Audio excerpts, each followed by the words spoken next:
ക്രിസ്തുയേശുവിൻ്റെ നാമത്തിൽ ഒരിക്കൽ കൂടെ എല്ലാവരും സ്വാഗതം ചെയ്യുകയാണ്. കഴിഞ്ഞ ആഴ്ചയിൽ ഇതുപോലൊരു ലൈവിൽ വരുവാൻ കർത്താവ് സഹായിച്ചു. കർത്താവിൽ നിന്ന് ദൈവശബ്ദങ്ങൾ നാം കേട്ടു. ഇന്നൊരു ചെറിയ ചിന്ത നമുക്ക് പങ്കുവച്ച് നമുക്ക് പ്രാർത്ഥിക്കാം. മത്തായി എഴുതിയ സുവിശേഷം അതിൻ്റെ 3-ാം അധ്യായം അതിൻ്റെ 17-ാമത്തെ വാക്യം. മത്തായി 3:17. അവിടെ ഇങ്ങനെയാണ് പറയുന്നത്. ആ പശ്ചാത്തലം നമുക്കറിയാം. യേശു സ്നാനം ഏറ്റ് വെള്ളത്തിൽ നിന്ന് കയറിയപ്പോൾ സ്വർഗം തുറന്ന് പരിശുദ്ധാത്മാവ് പ്രാവെന്ന പോലെ അവൻ്റെ മേൽ ഇറങ്ങി വന്നു, യേശുവിൻ്റെ മേൽ ഇറങ്ങി വന്നു. അത് മാത്രമല്ല അവിടെ സംഭവിച്ചത്, ഇവൻ എൻ്റെ പ്രിയപുത്രൻ, ഇവനിൽ ഞാൻ പ്രസാദിച്ചിരിക്കുന്നു എന്ന് സ്വർഗത്തിൽ നിന്നൊരു ശബ്ദവും അവിടെ ഉണ്ടായി. ഇവൻ എൻ്റെ പ്രിയപുത്രൻ, ഇവനിൽ ഞാൻ പ്രസാദിച്ചിരിക്കുന്നു. 2 കാര്യങ്ങളാണ്. 1 പ്രിയപുത്രൻ, 2 പ്രസാദം. അന്ന് യേശു സ്നാനപ്പെടുന്ന സമയത്ത്, അല്ലെങ്കിൽ സ്വർഗം തുറന്ന് പിതാവായ ദൈവം ഒരു സർട്ടിഫിക്കറ്റ് യേശുവിന് കൊടുക്കുന്ന സമയത്ത് യേശു ശുശ്രൂഷ ആരംഭിച്ചിട്ടില്ല. ആമേൻ. അവൻ ശുശ്രൂഷ ചെയ്തിട്ടില്ല. അപ്പോൾ ശുശ്രൂഷ ചെയ്തല്ല യേശു പ്രിയപുത്രനായതും ദൈവത്തിൻ്റെ പ്രസാദത്തിനകത്തേക്ക് വന്നത്. ആമേൻ. ഞാൻ ഈ പറയുന്ന വിഷയങ്ങൾ, പറയുന്ന കാര്യങ്ങൾ, വാക്കുകൾ നിങ്ങൾ ശ്രദ്ധിക്കണം. നമ്മുടെ ചില തെറ്റിദ്ധാരണകളെല്ലാം മാറിപ്പോകട്ടെ. ഹല്ലേലൂയ. ശുശ്രൂഷ എപ്പോഴും ചെയ്യുന്നത് ദൈവമാണ്. ആമേൻ. ഒരു വ്യക്തി കർത്താവിൻ്റെ വേലയിൽ ശക്തമായി പ്രയോജനപ്പെടുന്നുണ്ടെങ്കിൽ ആ വ്യക്തിക്ക് അവിടെ റോളൊന്നുമില്ല. വ്യക്തിയുടെ മേൽ ദൈവത്തിൻ്റെ അഭിഷേകം, സകല ജഡത്തിൻ്റെ മേലും എൻ്റെ ആത്മാവ് വരും, മേൽ വരുന്ന പരിശുദ്ധാത്മാവിൻ്റെ ക്രിയകളാണ് നാം കാണുന്നതെല്ലാം. അതെല്ലാം ദൈവം ചെയ്യുന്നതാണ്. ഹല്ലേലൂയ. ഒരിക്കലും ഒരു വ്യക്തിയുടെ ശുശ്രൂഷ കണ്ട് ആ വ്യക്തി ദൈവവുമായി ഭയങ്കര ബന്ധമാണെന്ന് ഒരിക്കലും പറയാൻ പറ്റില്ല. ആമേൻ. ഹല്ലേലൂയ. ഇപ്പോൾ ഞാൻ വചനം പറയുന്നുണ്ട്, വചനം സംസാരിക്കുന്നത് ഒരു ശുശ്രൂഷയാണ്. അതൊരിക്കലും ഈ വചന സംസാരം അല്ലെങ്കിൽ വചനത്തിൽ നിന്നുള്ള ടീച്ചിങ് അതൊരിക്കലും എന്തല്ല, എനിക്ക് എൻ്റെ മേൽ ദൈവത്തിന് വലിയ പ്രസാദം ഉണ്ടായത് കൊണ്ട് വരുന്നതല്ല. അതെൻ്റെ മേൽ കിടക്കുന്ന ശുശ്രൂഷയാണ്. ദൈവപ്രസാദം ഉണ്ടാകുന്നത് ശുശ്രൂഷ ചെയ്യുന്നത് കൊണ്ടല്ല. ദൈവപ്രസാദം ഉണ്ടാകുന്നത് ദൈവ ഇഷ്ടപ്രകാരം ജീവിക്കുമ്പോഴാണ്. ആമേൻ. 30 വർഷം യേശു ദൈവത്തിന് ഇഷ്ടമുള്ളതുപോലെ ജീവിച്ചപ്പോൾ 30-ാമത്തെ വയസ്സിൽ സ്നാനപ്പെട്ട് ശുശ്രൂഷ ആരംഭിക്കുമ്പോൾ സ്വർഗം തുറന്നൊരു സർട്ടിഫിക്കറ്റ് കൊടുക്കുകയാണ്. ഇവൻ എൻ്റെ പ്രിയപുത്രനാണ്. പുത്രൻ എന്നല്ല പറഞ്ഞേ, എൻ്റെ പ്രിയപുത്രൻ. പ്രിയപുത്രൻ. ഹല്ലേലൂയ. പുത്രന്മാരുണ്ട്, അല്ലെങ്കിൽ മക്കളുണ്ട്, പ്രിയ മക്കളുണ്ട്. ആമേൻ. പ്രസാദം, ദൈവത്തിൻ്റെ പ്രസാദം. തെസ്സലോനിക്ക ലേഖനത്തിൽ അപ്പോസ്തലനായ പൗലോസ് തെസ്സലോനിക്കർക്ക് എഴുതിയ 2-ാമത്തെ ലേഖനത്തിൽ 4-ാമത്തെ അധ്യായം ഇങ്ങനെ തുടങ്ങുന്നത്, ഒടുവിൽ സഹോദരന്മാരെ, ദൈവപ്രസാദം ലഭിക്കുവാൻ തക്കവണ്ണം നിങ്ങൾ എങ്ങനെ നടക്കണമെന്ന് ഞങ്ങളോട് ഗ്രഹിച്ചതുപോലെ നിങ്ങൾ നടക്കുന്നത് പോലെ തന്നെ. അപ്പോൾ തെസ്സലോനിക്ക സഭ, തെസ്സലോനിക്കർ, അവർക്ക് അവരുടെ മേൽ ദൈവ പ്രസാദം വന്നു. കാരണം അത് ഗ്രഹിച്ചത് അപ്പോസ്തലന്മാരിൽ നിന്നാണ്. ആമേൻ. അവരിൽ നിന്ന് ദൈവപ്രസാദം ലഭിക്കുവാൻ തക്കവണ്ണം എങ്ങനെ നടക്കണമെന്ന് പഠിച്ചു. അവരാരും ശുശ്രൂഷകന്മാരായിട്ടല്ല ഇവിടെ പറഞ്ഞിരിക്കുന്നത്, കേവലം വിശ്വാസികളായിട്ടാണ്. ഹല്ലേലൂയ. നാം എല്ലാവരും ദൈവത്തിൻ്റെ പ്രസാദം ലഭിക്കുന്നവരായി ജീവിക്കണം. ആമേൻ. നാം എല്ലാവരും ശുശ്രൂഷ ചെയ്യണമെന്നല്ല ഞാൻ പറഞ്ഞത്. യെസ്, നാം എല്ലാവരും ശുശ്രൂഷക്കാരാകണം. നാം ലോകം മുഴുവനും ഗോസ്പൽ എത്തിക്കണം. നാം എല്ലാം മരിച്ചവർ ഉയർത്തെഴുന്നേൽപ്പിക്കണം, രോഗികളെ സൗഖ്യമാക്കണം, വലിയ വീര്യപ്രവൃത്തികൾ, അത്ഭുതങ്ങൾ, അടയാളങ്ങൾ എല്ലാം നടക്കണം. ഞാനത് അതിയായി ആഗ്രഹിക്കുന്ന ഒരു മനുഷ്യനാണ്. ഒരു ഹീലറാകണം നാം. പക്ഷെ അതെല്ലാം 2-ാമത്തെ കാര്യമാണ്. പക്ഷെ 1-ാമത് നാം ദൈവപ്രസാദത്തിനകത്തേക്ക് കയറണം. ആമേൻ. ഞാൻ കഴിഞ്ഞ ആഴ്ചയിൽ പറഞ്ഞൊരു വാക്കിതാണ്, പത്രങ്ങളാകണമെന്ന് പറഞ്ഞു. യേശു പറഞ്ഞു, എന്നെ കണ്ടവൻ പിതാവിനെ കണ്ടിരിക്കുന്നു. ഇന്ന് എന്നെ കണ്ടാൽ, ഞാൻ പ്രസംഗിച്ചാലല്ല, ഞാൻ ശുശ്രൂഷിച്ചാലല്ല, പക്ഷെ എന്നെ കണ്ടാൽ ക്രിസ്തുവിനെ കാണും.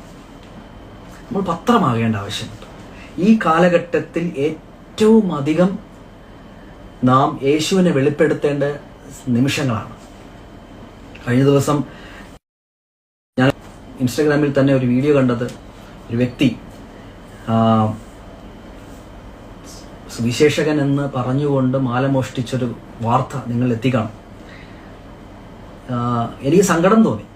സത്യമായിട്ടും നമ്മുടെ ഈ മാർഗം, വിശ്വാസ മാർഗം ഇങ്ങനെ വേറൊരു രീതിയിൽ ഉപയോഗിക്കപ്പെടുന്നത് കാണുമ്പോൾ, വാട്ട് മെസ്സേജ് ഗോയിങ് ഔട്ട്സൈഡ്. യേശുവിനെ അറിഞ്ഞിട്ടില്ലാത്ത ആൾക്കാരുടെ ഇടയിലേക്ക് പോകുന്നൊരു മെസ്സേജ് എന്താണ്? അവിടെ നമുക്ക് വലിയ ഉത്തരവാദിത്തമുണ്ട്. സത്യത്തിന് വേണ്ടി നിൽക്കേണ്ട ഉത്തരവാദിത്തം നമ്മുടെ മേൽ ദൈവം പരമേൽപ്പിച്ചിരിക്കുകയാണ്. ആമേൻ. ഈ കാലഘട്ടത്തിൽ സത്യത്തിന് വേണ്ടി നാം ജീവൻ കൊടുത്ത് നിൽക്കണം. അത് ശുശ്രൂഷ അല്ല ഞാൻ ഈ പറയുന്നത്. ആമേൻ. അത് ജീവിതമാണ് പറയുന്നത്. യേശുവിൻ്റെ ജീവിതം നാം ഈ ഭൂമിയിൽ ജീവിക്കണം. ഹല്ലേലൂയ. അത് ദൈവപ്രസാദമുള്ളൊരു ജീവിതമായിരുന്നു.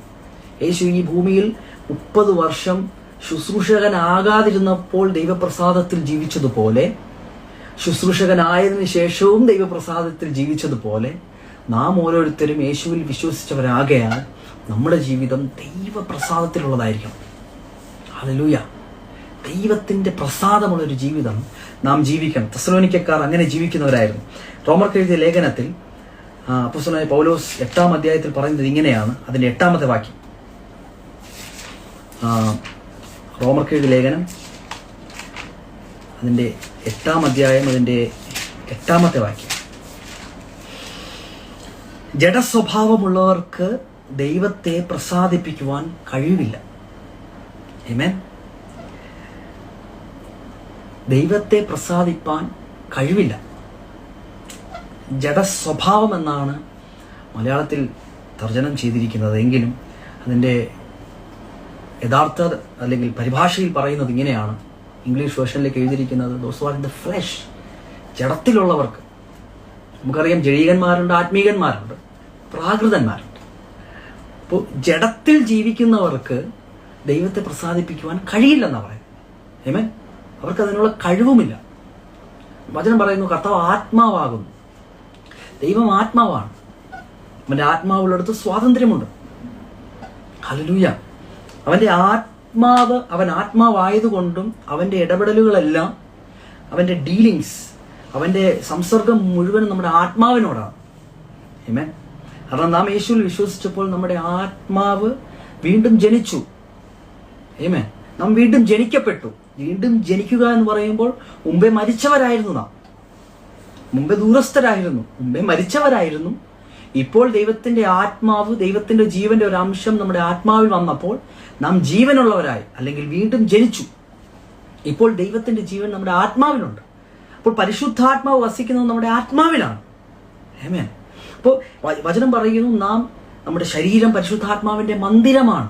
കാരണം പരിശുദ്ധാത്മാവ് നമ്മിൽ വസിക്കുകയാണ്. നമ്മുടെ ആത്മാവിൽ അവൻ വസിക്കുന്നത് കൊണ്ട് ഈ വെസൽ, അല്ലെങ്കിൽ ഈ ബോഡി എന്ന് പറയുന്നത് പരിശുദ്ധാത്മാവിന്റെ മന്ദിരമാണ്.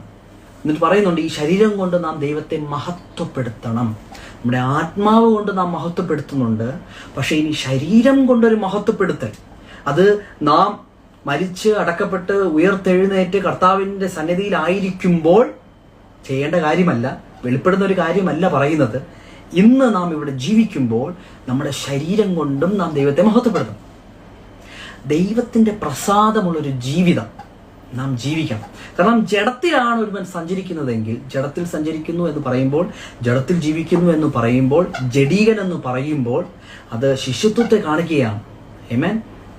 പല വചനങ്ങളും തെളിയിക്കുന്നത് അങ്ങനെയാണ്. അതൊന്നും എടുത്ത് ഇപ്പോൾ പറയുവാനുള്ള സമയമില്ല. എങ്കിലും ഒരു വാക്ക് ഞാൻ പറയാം. ജഡീകൻ, അവൻ യേശുവിൽ വിശ്വസിച്ച ഒരു വ്യക്തിയാണ്, പക്ഷേ പരിശുദ്ധാത്മാവിനെ അനുസരിച്ച് നടക്കാത്തൊരുവനാണ്. ആമേൻ. ആത്മാവിൽ ജീവിക്കാത്ത ഒരു വ്യക്തിയെ പറയുന്ന പേരാണ് ജഡീകൻ. അവന് സകലവിധ നെഗറ്റീവ് ഇമോഷനുകളും ഉണ്ട്. അവൻ ഇമോഷൻസിനനുസരിച്ചായിരിക്കും ജീവിക്കുന്നത്. അവൻ ഈ ലോകക്കാർ നടക്കുന്നത് പോലെ തന്നെയാണ് നടക്കുന്നത്. ഒരു പ്രശ്നം വന്നാൽ സാധാരണ മനുഷ്യർ, യേശുവിനെ അറിഞ്ഞിട്ടില്ലാത്ത സാധാരണ മനുഷ്യൻ എങ്ങനെ പ്രതികരിക്കുമോ അങ്ങനെ തന്നെയായിരിക്കും ഈ ജഡീകനും പ്രതികരിക്കുന്നത്. പക്ഷെ അവൻ വിശ്വാസിയാണ്. ആമേൻ. അവൻ ആ വിശ്വാസിയായി ജഡീകനായ ഒരു മനുഷ്യൻ നമ്മുടെ കൂടെ തന്നെ ഉണ്ട്. പലപ്പോഴും നമ്മിൽ തന്നെ ഈ ശിശുത്വം വെളിപ്പെടുന്നുണ്ട്, ഈ ജഡീകത്വം വെളിപ്പെടുന്നുണ്ട്. എവിടെയൊക്കെയോ വളർച്ചയില്ലാത്ത വികാരങ്ങൾ, സ്വഭാവങ്ങൾ നമ്മുടെ ജീവിതത്തിലുണ്ട്. എന്നാൽ എവിടെയൊക്കെ യേശു വെളിപ്പെടുന്നുമുണ്ട്. ആമേൻ. ഞാൻ വീണ്ടും പറയുന്നത്, ദൈവപ്രസാദമുണ്ടാകണം.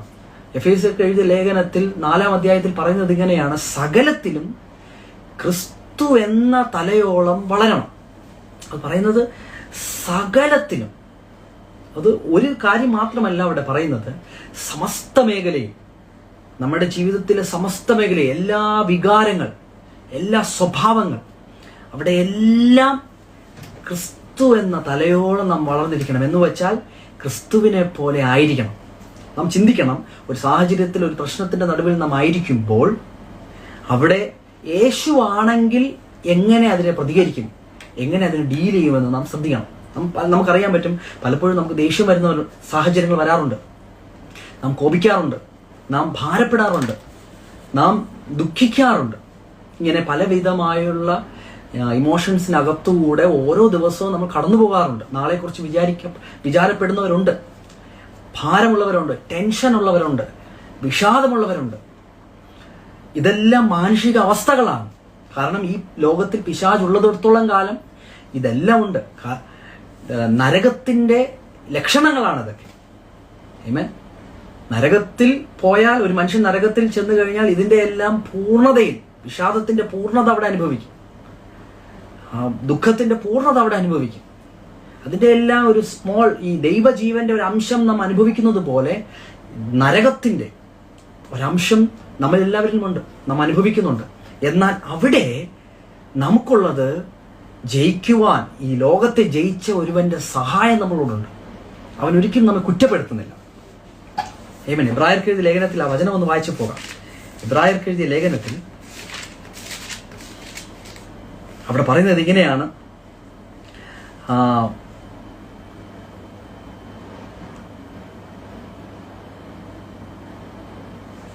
രണ്ടാമത്തെ അധ്യായം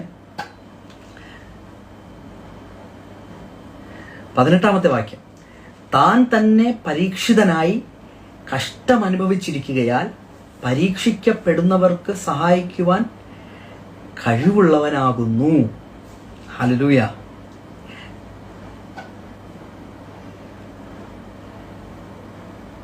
ഇവിടെ പറയുന്നത്, യേശു നമ്മെപ്പോലെ തന്നെ പരീക്ഷിതനായവനാണ്. ആമേൻ. യേശു നമ്മെപ്പോലെ തന്നെ പരീക്ഷിതനായതുകൊണ്ട് നമ്മെ സഹായിക്കുവാൻ യേശുവിന് കഴിയും. ഒരു വചനം കൂടെ കാണിക്കാം. അതിങ്ങനെയാണ്, അതിൻ്റെ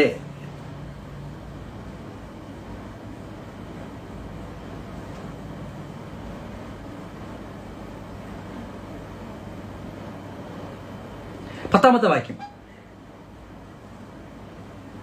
സകലത്തിലും ലാക്കും സകലത്തിനും കാരണഭൂതനുമായവൻ അനേകം പുത്രന്മാരെ തേജസ്സിലേക്ക് നടത്തുമ്പോൾ അവരുടെ രക്ഷാനായകനെ കഷ്ടാനുഭവങ്ങളാൽ തികഞ്ഞവനാക്കുന്നത് യുക്തമായിരുന്നു. നമ്മൾ ഇവിടെ പറയുന്നത്, നമ്മെപ്പോലെ തന്നെ യേശു പരീക്ഷിതനായി എന്ന് പറയുന്നത്. നാം അനുഭവിക്കുന്ന സകല കഷ്ടതകൾക്കകത്തുകൂടെയും യേശു കടന്നുപോയവനാണ്. ഹല്ലേലൂയ. അവന് നമ്മോട് സഹതാപം കാണിക്കുവാൻ കഴിയും. എബ്രായർക്ക് എഴുതിയ ലേഖനത്തിൽ തന്നെ 4-ാം അധ്യായത്തിന്റെ 15-ാം വാക്യം പറയുന്നത്, നമുക്കുള്ള മഹാപുരോഹിതൻ നമ്മുടെ ബലഹീനതകളിൽ സഹതാപം കാണിക്കുവാൻ കഴിയാത്തവനല്ല, പാപമൊഴികെ സർവത്തിലും നമുക്ക് തുല്യമായി പരീക്ഷിക്കപ്പെട്ടവൻ അത്ര നമുക്കുള്ളത്. കണ്ടോ, അവന് നമ്മുടെ ഈ സാഹചര്യം കാണുമ്പോൾ സഹതാപമുണ്ട്.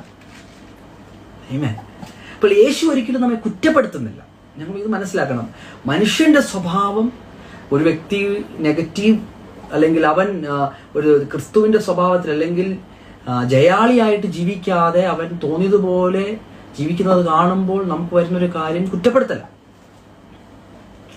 ആമേൻ. നമുക്ക് വരുന്ന ആദ്യത്തെ ഒരു വികാരം എന്ന് പറയുന്നത് ജഡ്ജ്മെൻ്റാണ്. നിങ്ങൾ വിധിക്കപ്പെടാതിരിക്കേണ്ടതിന് വിധിക്കരുത്. നിങ്ങൾ വിധിക്കുന്ന വിധിയാൽ തന്നെ നിങ്ങൾ വിധിക്കപ്പെടും. വചനം വളരെ സ്പഷ്ടമായി പറയുകയാണ്. വചനത്തിൽ പറയുന്നു, യേശു നമ്മളെ പോലെ തന്നെ പരീക്ഷിതനായവനാണ്. അങ്ങനെ യേശു പരീക്ഷിതനായതുകൊണ്ട് നമ്മുടെ ഈ പരീക്ഷകളിൽ, കഷ്ടാനുഭവങ്ങളിൽ നാം കടന്നു പോകുന്ന ഈ സ്വഭാവങ്ങൾ, ഈ നെഗറ്റീവ്, ഈ ഇമോഷനുകളിലെല്ലാം അവന് നമ്മളോട് സഹതാപമുണ്ട്. ആമേൻ. അതുകൊണ്ട് തന്നെ അവന് നമ്മെ സഹായിക്കാൻ കഴിയും. അപ്പോൾ നമ്മെ സഹായിക്കാൻ യേശു ഉണ്ടെന്നാണ് ഞാൻ പറയുന്നത്. നാം ഒറ്റയ്ക്കല്ല. കാരണം നമ്മെപ്പോലെ പരീക്ഷിതനായി, നമ്മെപ്പോലെ തന്നെ കഷ്ടത അനുഭവിച്ച ഒരു യേശുവാണ് നമുക്കുള്ളത്. ഹല്ലേലൂയ. അപ്പോൾ ഈ ജഡസ്വഭാവത്തിനകത്ത് നാം ജീവിക്കുമ്പോൾ നമുക്ക് ദൈവത്തെ പ്രസാദിപ്പിക്കുവാൻ കഴിയത്തില്ല. ഈ വികാരങ്ങളിലല്ല, മാനുഷിക വികാരങ്ങളിലല്ല. കഴിഞ്ഞ ആഴ്ചയിൽ ഞാൻ പറഞ്ഞതുപോലെ നമ്മുടെ വികാരങ്ങളുടെ മുകളിൽ ദൈവത്തിന്റെ വികാരം, ദൈവത്തിന്റെ ഇമോഷനാൽ നിറയപ്പെടണം. സകല ബുദ്ധിയെയും കവിയുന്ന ദൈവിക സമാധാനം. അത് ബുദ്ധി കവിയുന്ന ദൈവിക സമാധാനം മാത്രമല്ല, ദൈവത്തിന്റെ സകല നന്മകളും സകല ദൈവത്തിന്റെ സ്വഭാവങ്ങളും അത് നമ്മുടെ ബുദ്ധിയെ കവിയുന്നതാണ്. ആ ബുദ്ധിയെ കവിയുമ്പോൾ നാം സ്വസ്ഥതയിലാണ്. ഹല്ലേലൂയ. യേശു പടകിൽ യാത്ര ചെയ്യുമ്പോൾ വചനം പറഞ്ഞത് ഇങ്ങനെയാണ്, എക്സ്പീരിയൻസ്ഡ് മുക്കുവന്മാരാണ്, വളരെ അനുഭവ സമ്പത്തുള്ള മുക്കുവന്മാർ. യേശു തച്ചനായിരുന്നു. യേശു മരപ്പണിക്കാരൻ്റെ മകനായതുകൊണ്ട് യേശു മരപ്പണിയിൽ വളരെ പ്രാഗൽഭ്യമുള്ളവനാണ്.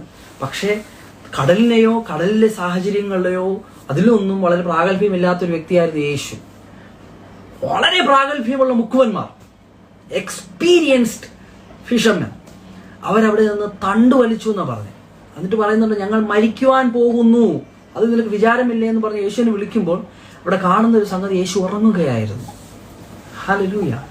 ഇതുപോലെ യേശു സാഹചര്യങ്ങൾക്കകത്ത് ഉറങ്ങിയതുപോലെ നമ്മുടെ സാഹചര്യം മാറിയിട്ടല്ല നാം സ്വസ്ഥതയിലേക്ക് വരേണ്ടത്.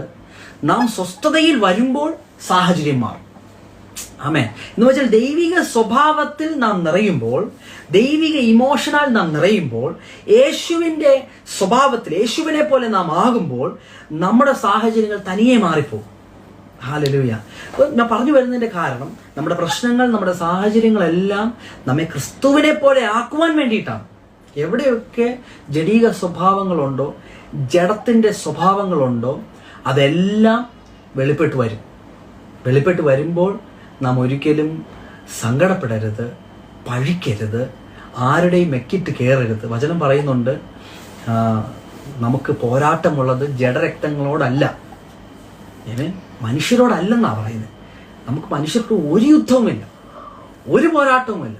സ്നേഹമല്ലാതെ ആരുമായിട്ടൊന്നും കടപ്പെടരുത്, കടം വിട്ടിരിക്കരുത്. എല്ലാ വ്യക്തികളെയും സ്നേഹിക്കണം. പക്ഷെ അവരുടെ പുറകിൽ വ്യാപരിക്കുന്ന ഒരു ദുരാത്മലോകമുണ്ട്. അവരെ പോലും അറിയാതെ അവർ നമുക്കെതിരെ കുറ്റങ്ങൾ പറയുന്നു, കുത്തുവാക്കുകൾ പറയുന്നു, പരദൂഷണം പറയുന്നു. ഇതെല്ലാം നാം കേൾക്കുമ്പോൾ നമുക്ക് വേദന ഉണ്ടാകത്തില്ലേ?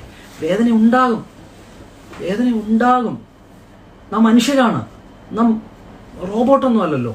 പ്രോഗ്രാം ചെയ്തതുപോലെ റൺ ചെയ്യാൻ നാം റോബോട്ടാണോ? അല്ല, നാം മനുഷ്യരാണ്. നാം ഇതുപോലുള്ള സാഹചര്യങ്ങൾ കേൾക്കുമ്പോൾ, മനുഷ്യരുടെ വാക്കുകൾ കേൾക്കുമ്പോൾ നമുക്ക് വേദനയുണ്ടാകും. കാരണം നാം മനുഷ്യനായതുകൊണ്ടാണ്. പക്ഷെ അവിടെ ദൈവത്തിൻ്റെ സർവായുധവർഗം ധരിക്കണം. നീതി എന്ന കവചം വേണം നമുക്ക്. പുറത്തുനിന്ന് വരുന്ന അമ്പുകൾ നമ്മെ തറയ്ക്കാതിരിക്കാൻ ഒരു കവചം, ബ്രസ്റ്റ് പ്ലേറ്റ്, അല്ലെങ്കിൽ പുതിയ ആധുനിക ഭാഷയിൽ പറഞ്ഞാൽ ബുള്ളറ്റ് പ്രൂഫ് വെസ്റ്റ്, അത് നാം ധരിക്കണം. അത് ദൈവത്തിൻ്റെ നീതിയാണ്. നാം നീതിമാനാണെന്നുള്ള ബോധമാണ്. ഹല്ലേലൂയ. നാം വളർച്ച പ്രാപിക്കണം. ജഡികന്മാരെ പൗലോസ് വിളിച്ച് മറ്റൊരു പേരാണ് ശിശുക്കൾ. ശിശു എന്ന് കേൾക്കുമ്പോഴത്തേക്ക് നമുക്ക് എല്ലാവർക്കും ശിശുക്കളെ ഇഷ്ടമാണ്. ശിശു എന്ന് കേൾക്കുമ്പോൾ ഞാൻ ശിശുവാണെന്ന് പറഞ്ഞിരിക്കുവാനല്ല, കാരണം യേശു പറഞ്ഞു, കുഞ്ഞുങ്ങൾ എൻ്റെ അടുക്കൽ വരുവാൻ വിടുവിൻ. ഹല്ലേലൂയ. ശിശു എന്ന് പറഞ്ഞ് നാം സ്വതവേ ആശ്വസിക്കരുത്. ശിശുവിന് മറ്റു പേരെന്ന് പറയുന്നത് ജഡികനെന്ന്.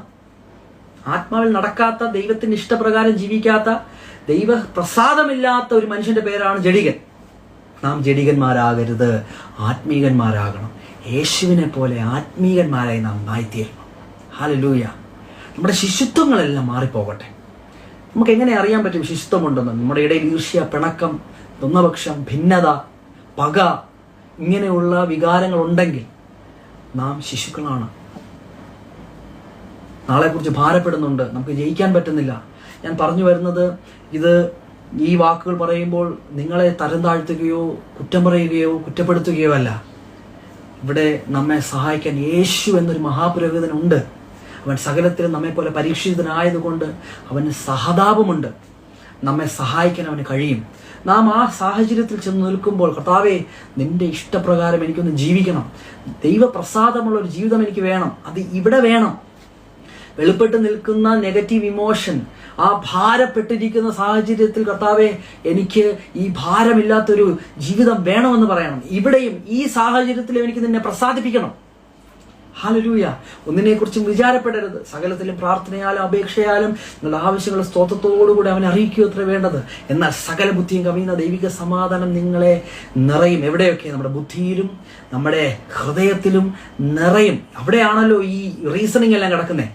അവിടെയല്ല, ഈ രണ്ട് ഏരിയയും കവിഞ്ഞൊഴുകുന്ന ഒരു ദൈവിക സമാധാനം, ദൈവത്തിന്റെ ഇമോഷൻ, അത് നമ്മിലേക്ക് നിറഞ്ഞു വരും. പക്ഷെ നമ്മളൊന്ന് സറണ്ടർ ചെയ്യണം, നമ്മളൊന്ന് മനസ്സിലാക്കണം. ഇത് ദൈവത്തെ പ്രസാദിപ്പിക്കാത്ത സ്വഭാവമാണെന്ന് നാം തിരിച്ചറിയുമ്പോൾ നമുക്ക് പ്രാർത്ഥിക്കുവാൻ കഴിയും, നമുക്കൊന്ന് സമർപ്പിക്കുവാൻ കഴിയും. കർത്താവേ, എന്നെ ഈ മേഖലയിലും കൂടെ നീ ക്രിസ്തുവിനെ പോലെ ആക്കണമേ എന്ന് പറയാൻ കഴിയും. അപ്പോൾ തന്നെ മറ്റൊരു മേഖലയിൽ നാം വളരെ ശക്തന്മാരായി നിൽക്കുന്നുണ്ടാകും. എന്നാൽ ഈ ബലഹീനമായ പല മേഖലകളും നമ്മുടെ ജീവിതത്തിലുണ്ടാകും. അവിടെയും ദൈവ പ്രസാദത്തിൽ ജീവിക്കുവാൻ കർത്താവ് ആഗ്രഹിക്കുന്നുണ്ട്. ഹല്ലേലൂയ. ശുശ്രൂഷ രണ്ടാമത്തെ കാര്യമാണ്. ജീവിതത്തിൽ നാം ദൈവത്തെ പ്രസാദിപ്പിക്കണം. ആമേൻ. നമ്മെ അവൻ അറിയണം, അവനുമായുള്ള ബന്ധത്തിൽ നാം ഇഴുകിച്ചേർന്നിരിക്കണം, അവനിൽ നിന്ന് നാം പ്രാപിക്കണം, അവനിൽ നിന്ന് നാം കേൾക്കണം. ഞാൻ ഈ പറയുന്നത് ശുശ്രൂഷയെ പറ്റിയല്ല. അത് ദൈവം ചെയ്യും, ദൈവം തികയ്ക്കും. നിങ്ങളുടെ മേലൊരു ശുശ്രൂഷയുണ്ടെങ്കിൽ ദൈവം വിശ്വസ്തനാണ്. അവൻ തക്ക സമയത്ത് അത് പുറത്തെടുത്ത് പൂർത്തീകരിക്കുക തന്നെ ചെയ്യും. എങ്കിലും ശുശ്രൂഷ തികയ്ക്കുന്നതിനേക്കാൾ നിങ്ങളെന്ന വ്യക്തി കർത്താവിന്റെ സന്നിധിയിൽ യേശുവിനെ പോലെ നിൽക്കുന്നതാണ് ദൈവത്തിന്റെ ഇഷ്ടം. ഹല്ലേലൂയ. ദൈവ പ്രസാദത്തിൽ ഒരു ജീവിതം ജീവിച്ച് യേശുവിനെ പോലെ ആ പ്രസാദത്തിൽ നിന്നുള്ള ഒരു ശുശ്രൂഷ ചെയ്യുന്ന ശുശ്രൂഷകന്മാരുമായി നിങ്ങൾ തീരട്ടെ. അങ്ങനെ ഒരു ആഗ്രഹവും പ്രാർത്ഥനയും നമ്മുടെ ഉള്ളിലേക്ക് വരട്ടെ.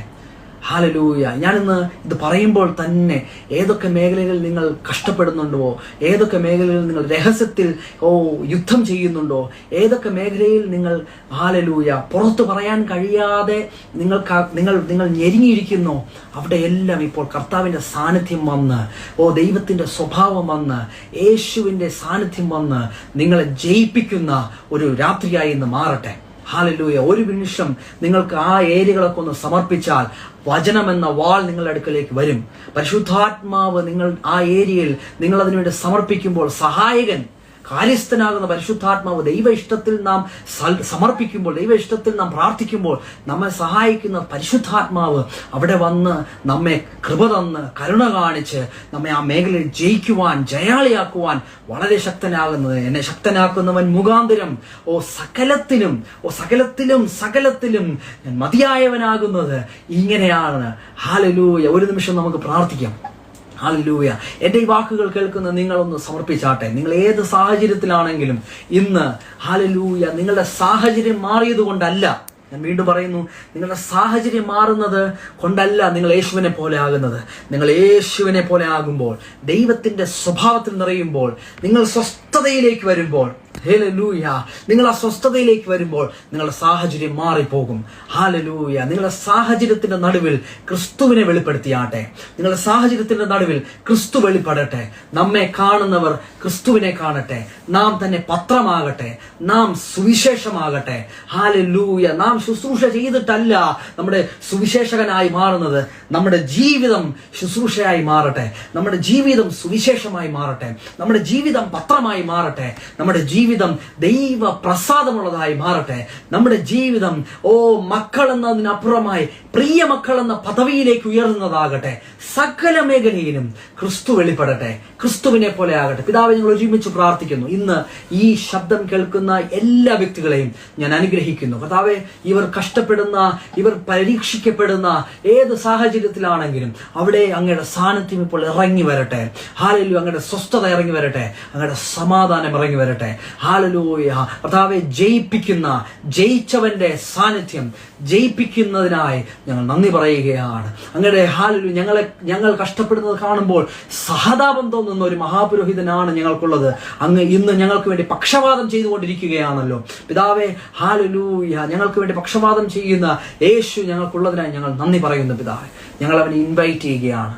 യേശുവിനെ ഞങ്ങൾ ഇൻവൈറ്റ് ചെയ്യുകയാണ്. ഏതൊക്കെ മേഖലയിൽ ജഡൈകത്വം, ശിഷ്യത്വം വെളിപ്പെടുന്നുവോ അവിടെയെല്ലാം ക്രിസ്തുവിനെ പോലെ ആകട്ടെ. കേവലം മനുഷ്യനെ പോലെ, സാധാരണ മനുഷ്യർ ഇടപെടുന്നത് പോലെ അല്ല. ആത്മീകന്മാർ യേശു എങ്ങനെ ആ സാഹചര്യത്തെ ജയിച്ചുവോ അതുപോലെ ജയിച്ചൊരു ജയാളിയായി ജീവിക്കുന്ന ദൈവപ്രസാദമുള്ള ഒരു ജീവിതം സകലത്തിലും കർത്താവേ ഞങ്ങൾക്ക് തരണമെന്ന് പ്രാർത്ഥി. അങ്ങനെ പറഞ്ഞ് ഞാൻ ഇവരെ അനുഗ്രഹിക്കുന്നു. നിങ്ങളുടെ ജീവിതത്തിൽ ദൈവപ്രസാദത്തെ ഇപ്പോൾ പറഞ്ഞ് ബ്ലസ് ചെയ്യുകയാണ്. ദൈവപ്രസാദം ഉണ്ടാകുകയാണ്. ഇന്നു മുതൽ നിങ്ങൾ ദൈവപ്രസാദത്തിൽ ജീവിക്കും. ഹല്ലേലൂയ. നിങ്ങളുടെ സകല മേഖലകൾക്കകത്തും പരിശുദ്ധാത്മാവ് നിങ്ങളെ സഹായിക്കും. യേശുവിനെ പോലെ ആകുന്ന വാക്കുകൾ, ശബ്ദങ്ങൾ നിങ്ങളുടെ ഉള്ളിലേക്ക് വരും. ഹല്ലേലൂയ. അങ്ങനെ പറഞ്ഞ് ഞാൻ ബ്ലസ് ചെയ്യുകയാണ്. വലിയ ഇടപെടലുകൾ ഉണ്ടായി വരും, തിരിവുകളുണ്ടാകും. നിങ്ങൾ പത്രമാകും. നിങ്ങളുടെ ജീവിതം ദൈവപ്രസാദമുള്ളതാകും. Thank you father. അങ്ങനെ ചെയ്തിരിക്കാൻ നന്ദി പറയുന്നു യേശുവിൻ നാമത്തിൽ തന്നെ. ആമേൻ, ആമേൻ.